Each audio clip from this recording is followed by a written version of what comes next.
Next week, we will be celebrating the 4th of July, the day when the founders of this country declared independence from what they viewed as a tyrannical aristocracy in England. Yet today, in many respects, the tyrannical aristocracy is no longer a foreign power, but a billionaire class which now has unprecedented economic and political power over the American people. In fact, if we do not make the necessary changes to reduce skyrocketing wealth and income inequality, this country, in my view, is well on its way to becoming an oligarchic form of society, a nation in which a handful of extremely wealthy people control not only our economy, but our political life as well. Let's be clear. The United States is the wealthiest nation in the history of the world, but the vast majority of our people don't sense that, don't feel that, because almost all of the wealth is concentrated in the hands of the few. In the year 2015, the U.S. has by far the most unequal distribution of wealth and income of any major developed country on earth. And this inequality is worse today than at any time since 1928. We are moving in exactly the wrong direction. The fact of the matter is that over the past 40 years, we have witnessed an enormous transfer of wealth from the middle class and working families of our country to multimillionaires and billionaires.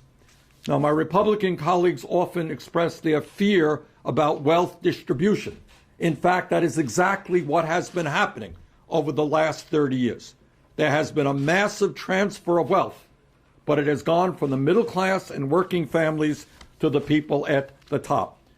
According to the most recent statistics, and this chart makes it pretty clear, the share of the nation's wealth going to the bottom 90% of Americans has gone down from 36% in 1985 to just 22.8% in 2013.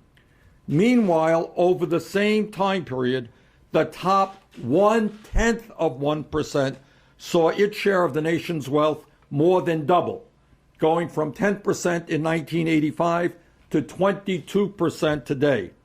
In other words, the top 0.1% own nearly as much wealth as the bottom 90% of Americans. That is an extraordinary and tragic reality. In the last 2 years, I want you to picture this, in the last 2 years, the wealthiest 15 people in this country, 15 people, about what's sitting in this room right now, saw an increase in their wealth by $170 billion. Increase in wealth in 2 years, $170 billion. That is more wealth that is owned collectively by the bottom 130 million Americans. Today, the wealthiest family in this country, the Walton family, is now worth more than the bottom 42% of the American people. In terms of income, not wealth, income, the top 1% earns more than the bottom 50%. Since the Great Recession of 2008, 99% of all new income is now going to the top 1%. At a time when the rich are getting richer and when almost all new income and wealth is going to the people on top, how have my Republican colleagues responded to this grotesque level of income and wealth inequality? Well, what they have done, unbelievably, is to pass legislation which provides a $269 billion tax break to the wealthiest 5,400 Americans in this country, the top 0.2%.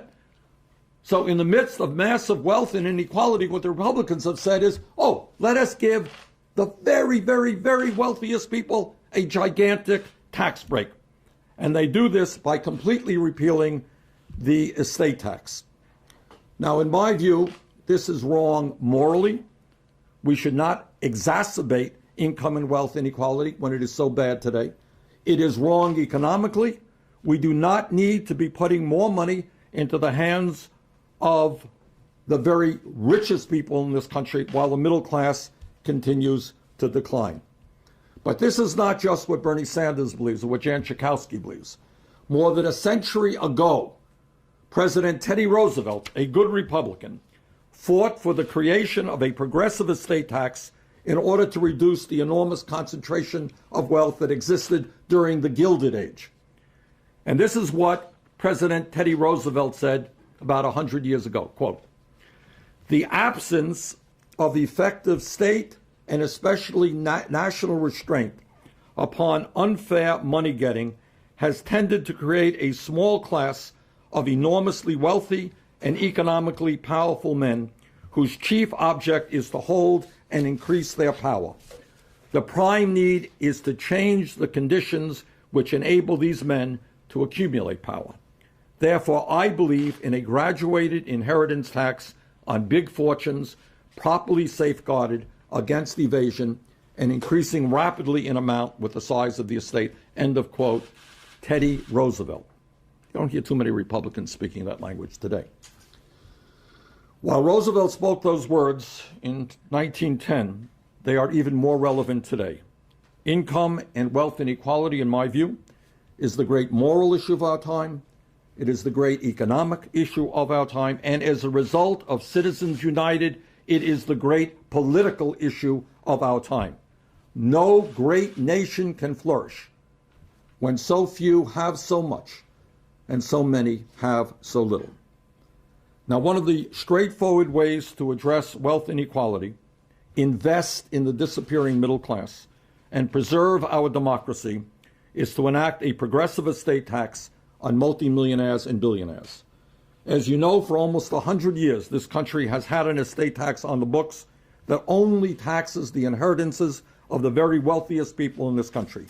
Today, that tax only applies to the wealthiest 0.2%. And my Republican colleagues, who are so anxious to protect the interests of the wealthy and the powerful, they want to eliminate that.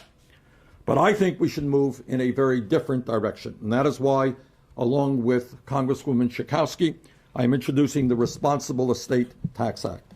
This legislation, which only applies to the top 0.3%, 99.7% of the people will not pay a nickel more in taxes, includes a progressive estate tax structure so that the super wealthy pay more. And this includes a progressive estate tax rate structure so that the super wealthy pay more. It establishes a 10% surtax on billionaires. It closes estate tax loopholes that have allowed the wealthy to avoid billions in estate taxes. It exempts the first $3.5 million of an estate from federal taxation, $7 million for couples. So with that, let me introduce somebody who has been one of the strongest advocates for working families in the U.S. House, Congresswoman Jan Schakowsky. I want to thank Senator Sanders for his work on this legislation and so many other things that are to protect the vast majority of Americans. He's a true progressive champion. I'm proud, again, to work with you, Bernie, to make our tax code more fair.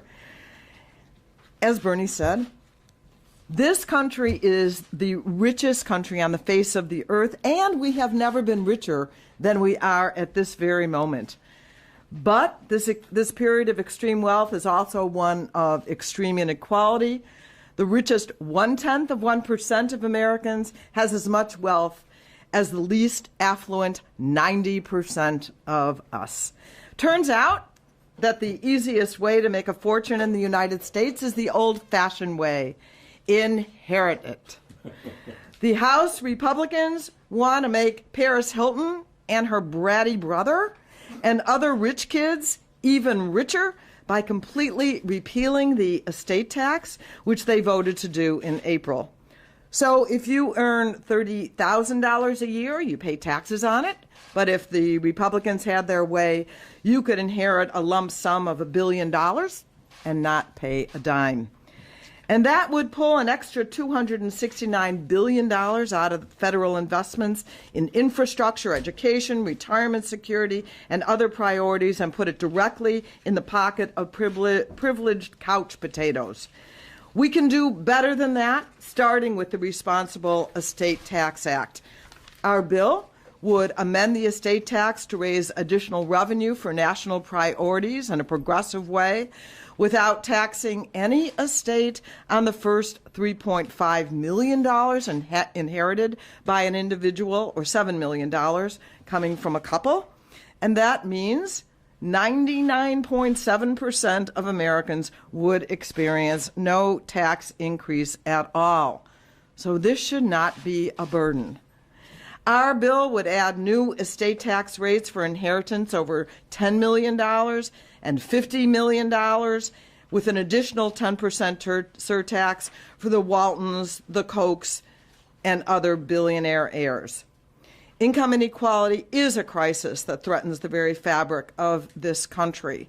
And it forces us to live in this false atmosphere in this Congress and in governments across the country in a framework of scarcity, which is really unreal and not based on our wealth.